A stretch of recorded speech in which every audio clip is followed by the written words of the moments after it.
Hi, I'm Christina Cameli. I am in love with patchwork made with wedge shapes, and today I want to show you how to make a magic triangle block using a wedge ruler. In addition to your regular quilting tools, you'll need a 10-degree wedge ruler. This is the one I'm using, but there's many out there. And on mine, I've put a couple of pieces of masking tape. The tape is going to give me a little bit of grip when I go to cut my fabric into a wedge shape and keep it from slipping around. So to start off, what you're going to need is several strips of patchwork of fabric in 9-inch widths in all the colors that you want to use. And when you're ready to start cutting your fabric, the first thing you'll need to do is get your first angle on your strip of fabric. So I use my ruler to do that. There's this nice center line running down the middle of the ruler, and what I do is line that up with the folded edge of the fabric. And then I can make my first angled cut. And so now there's that first angle, and I'm going to use that as I line up the wedge ruler again. Now, when we're working with wedges, we want to focus on the wide end of the wedge when we're doing things like cutting or sewing together. That's going to keep the wider, bigger edge of the wedge piece, whatever you're putting together, consistent, and it's going to move any inconsistencies down to the narrow end of the wedge piece, where they'll be smaller proportionally because we're dealing with a smaller piece of fabric, and maybe they won't need to be fixed at all. They'll be so small. So here, when I'm talking about lining up the wide edge, what I'm using is the 11 3/4 inch mark. So I'm going to align that with the raw edge of my fabric, and then make sure that the rest of the this side of the ruler is lined up with the cut that I just made.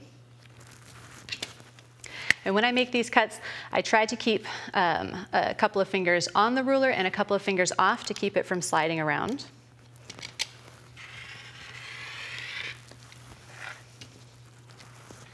And then flip the wedge ruler around and do the same thing the other way, lining up the wide end first, and don't worry about too much about what's happening at the narrow end. So maybe I made a little cutting error here and the edge of my fabric is peeking out here. It's not going to be a problem. We're going to cut that away.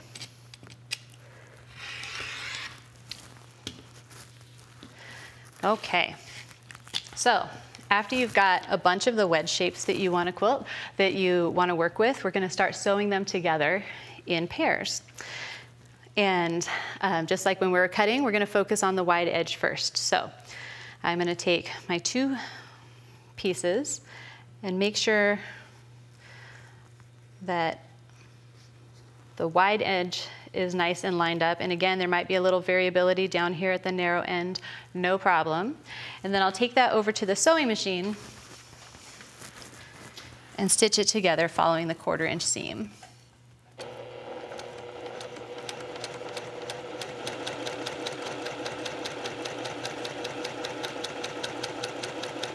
Now, the only thing you have to pay attention to, really, you're working with two bias pieces here. If they're really long wedge shapes that you're working with, you might want to pin them together.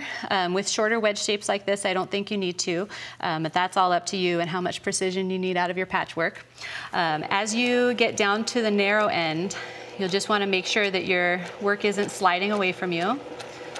And if you'd like to use a stiletto for tiny pieces, you can do that. I usually just keep my finger on it until I know we've got it under the foot.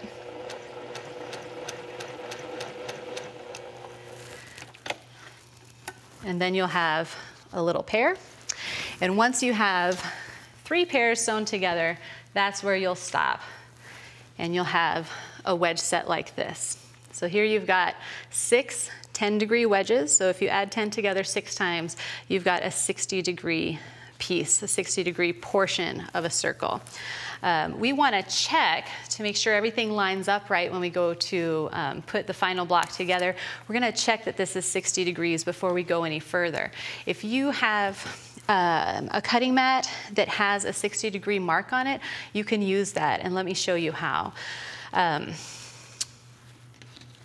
We use, so I know that this line is 60 degrees along with any of these horizontal lines. That makes a 60-degree angle. So I'm using this angle of 60 degrees and bringing it down here to line up with this horizontal line. And I'm just checking, wiggling it around until I can get a good feel for whether my piece is a true 60 degrees. And what I see here is that somewhere along the process, I got a little tight on the narrow end. And that's okay. Really, I sewed 5 seams together here, and even a little tiny mistake, if you multiply it 5 times, can add up to something. So it's better to deal with it now than to have blocks that don't fit right later. So I'm going to make it so that I can trim that part off. This little excess of the wide angle off. So I've lined up my block there. And now I just use the line of the cutting mat to guide the cut.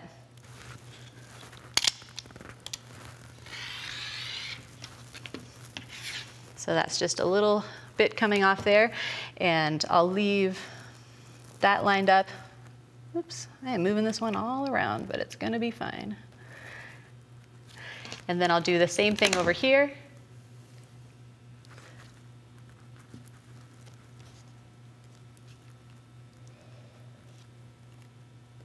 Lined up with the 60-degree mark. Oh, and that little thing slid right away from me. Okay, so once you have your piece at a true 60-degree angle, now it's time to turn it into a triangle. And triangles do not have curves, so first thing we got to do is cut off these curves. How we'll do that is to line up the points on the wide end of the curve and just chop that whole thing off from point to point. And then you'll use your fabric ruler to measure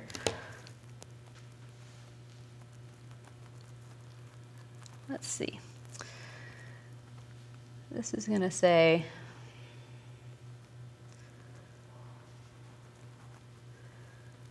there's an extra ½ inch on this ruler, so it's a little different from the ruler I use at home. I'm going to use this center line on the ruler and line it up with the center seam on my wedge set so that I know I'm getting a nice perpendicular cut. And I'm going to make sure that the distance between the first cut I made and the second cut I made is 7¼ inches. But you can do this technique with any size wedges. So you can just, as long as you're doing it consistently from one block to the next, this technique will work for you.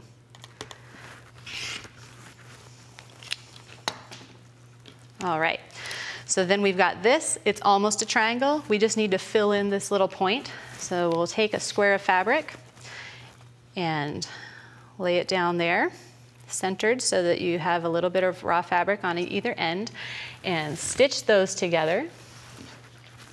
And what you'll have is this. And now, because you know this thing is 60 degrees, you get to just use the edges that you already used, that you already squared up to 60 degrees.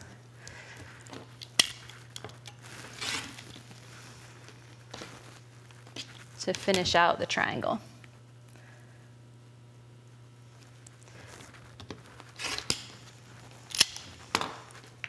And that's your finished block.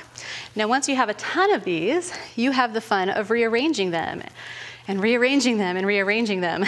You can use them just as the triangles that they are. And if you do, you could do something like this, alternating points up and points down in long strips. But you can also start putting them together into bigger blocks. So here I've got a lantern-shaped block, and that gives you an arrangement kind of like that. Or you can use this, this arrangement kind of looks like an eye to me, and it gives me that sort of arrangement when I put it together. I love that one. And of course, the natural thing to do with a bunch of triangles is to arrange them into a hexagon like this one. And that's really fun. If you are putting hexagons together and you have whole hexagons, you're going to end up putting together some Y seams, and that should actually work out just fine. But if you don't want to deal with Y seams, then go ahead and stop at the half hexagon stage when you're putting your blocks together. So 3 of the blocks together, and then keep the other half hexagon separate, and then you can join them like that into long strips when you're completing your piece. Well, I hope you've enjoyed the magical triangle block.